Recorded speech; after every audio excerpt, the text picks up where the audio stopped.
All right, welcome to this explainer. Today, we are diving straight into an epic 4,000-year journey across the Indian subcontinent. We're going to look at this sweeping history not just as a boring list of dates, but as a total masterclass in how human societies actually evolve. We'll see exactly how different empires tackled the sheer massive challenge of governing vast territories, managing diverse populations, and building cultural legacies that still matter today. Let's get into it.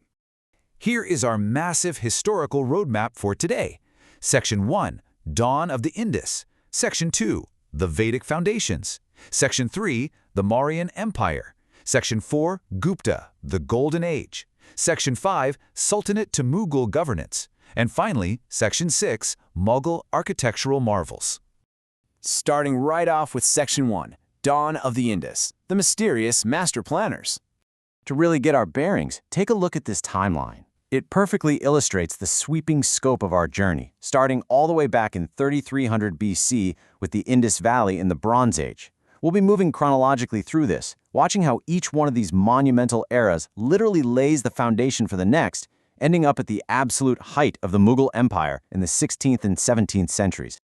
You know, what's truly astonishing about the Indus Valley is just how civic-minded they were. While their contemporaries in other parts of the ancient world were busy building these massive pyramids and palaces for their rulers, the Indus Valley people built highly standardized, functional cities like Harappa and Mohenjo-daro.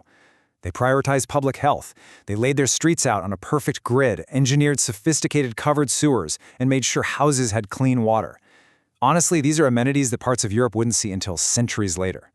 And the most fascinating part? There's a complete absence of grand monuments dedicated to kings. It completely flips our traditional idea of what early civilizations cared about on its head. Moving right along to Section 2, the Vedic Foundations, the roots of Indian philosophy. As we jump forward in time to around 1500 BCE, the whole focus shifts. The word Veda simply means knowledge, and these four ancient texts, the Rig Veda, Sama Veda, Yajur Veda, and Atharveda, serve as the cultural bedrock for so much of later Indian society.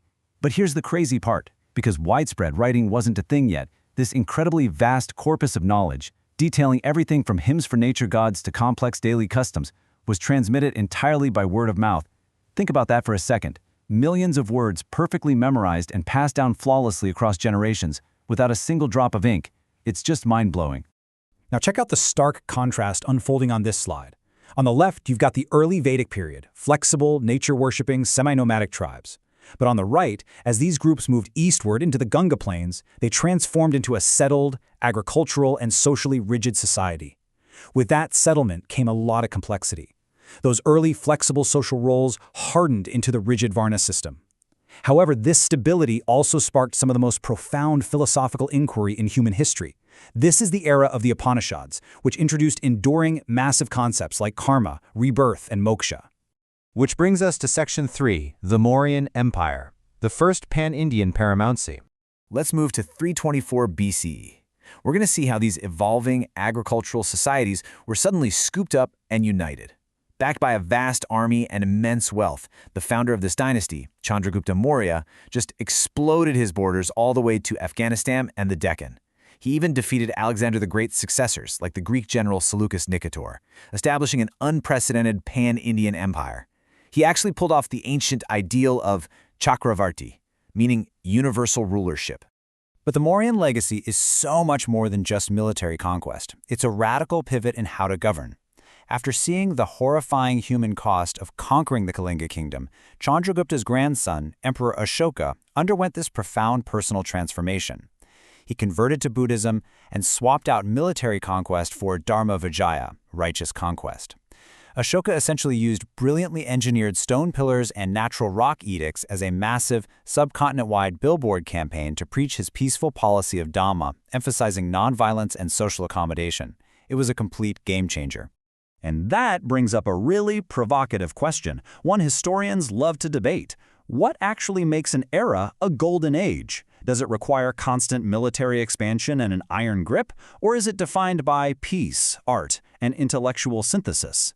Keep that in the back of your mind as we transition to our next era.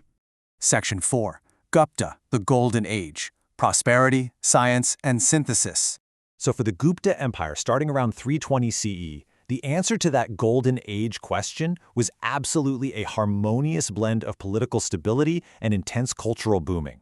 Unlike the super-centralized Mauryans, Gupta emperors like Chandragupta II used a decentralized model. They gave their regional governors, known as Uparkas, a ton of autonomy. And that brilliant, hands-off administrative balance fostered a long phase of peace and massive economic prosperity from global trade. What did they do with all that cash? They funded breathtaking advancements. We're talking huge leaps in mathematics, rust-resistant metallurgy like the famous iron pillar of Delhi, the minting of these gorgeous gold coins called dinars, and the absolute peak of classical Sanskrit literature. Fast forward past the medieval period to Section 5, Sultanate to Mughal governance, the evolution of the state machine.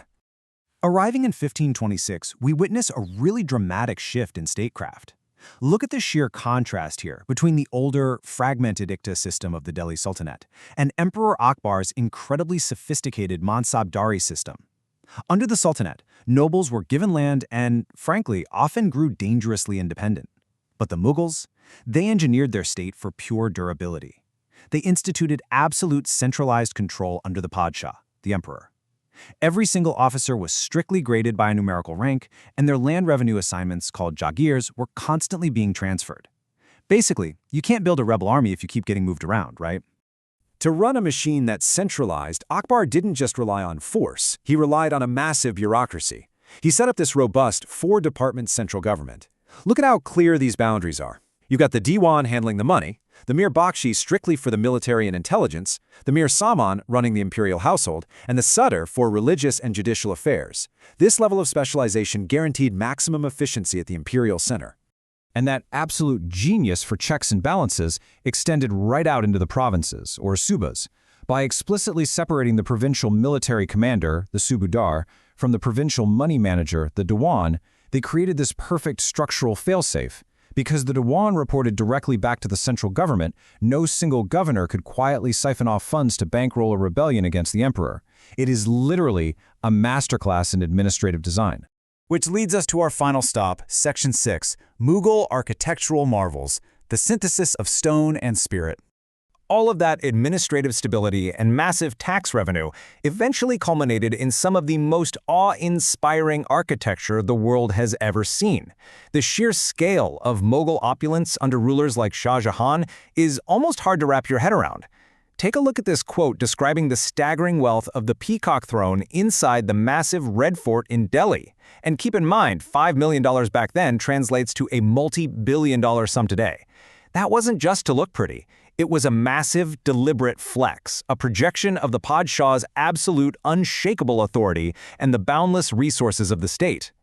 But it wasn't just about projecting raw wealth. The Mughals pioneered an unmatched artistic synthesis. They seamlessly blended Persian architectural traditions with existing Indian styles. They developed this entirely new mainstream decorative vocabulary that ditched stark functionalism for a deep, profound love of nature. Think rolling vines, intricate floral motifs, and incredibly elegant archways. And of course, the absolute pinnacle of this was the construction of pristine white marble mausoleums, most famously the Taj Mahal.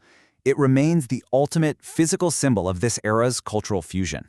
So, as we wrap up this explainer, I want to leave you with this final thought.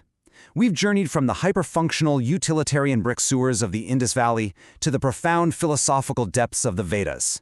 We've seen the peaceful Dhamma of Ashoka, the scientific golden age of the Guptas, all the way to the meticulous statecraft and stunning marble gardens of the Mughals. Each era didn't just replace the last, it layered right on top of it.